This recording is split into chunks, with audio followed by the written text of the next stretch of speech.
ఏంటి లక్ష్మి, ఏం మాట్లాడవు? వెళ్దామా లేదా? ఏదో ఒకటి చెప్పు కదా. చెవుడా నీకేమైనా? నేను ఇంతలా అరుస్తుంటే ఏమీ మాట్లాడకుండా అలాగే మౌనంగా ఉంటావు?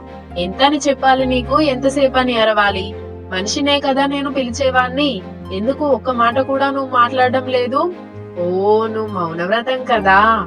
మర్చిపోయాను లక్ష్మి. నువ్వు మౌనంగా ఉంటే మన ఇల్లు చూసావా ఎంత ప్రశాంతంగా ఉందో. మన ఇల్లు ప్రశాంతంగానే ఉంది, నేను ప్రశాంతంగానే ఉన్నాను. నువ్వు ఒక పని చెయ్యి, ఎప్పటికీ ఇలాగే మౌనవ్రతం చేస్తూ ఉండు. నేను ఇల్లు చాలా సంతోషంగా ఉంటాం. ఏమంటావు లక్ష్మి? ఇలాగే మౌనవ్రతం చేసుకుంటూ ఉండు అని రామయ్య అంటాడు. లక్ష్మి కోపం కట్టలు తెంచుకొని, లక్ష్మి మౌనవ్రతానికి ముందు రామయ్య ఇలాంటి కోపం వచ్చే పనులు చేస్తాడని ముందే గమనించి, మౌనవ్రతానికి ముందే లక్ష్మి తిట్లన్నింటినీ టేప్ రికార్డులో రికార్డ్ చేసి ఉంచుతుంది. రామయ్య లక్ష్మికి కోపం వచ్చేలా చేస్తున్నాడని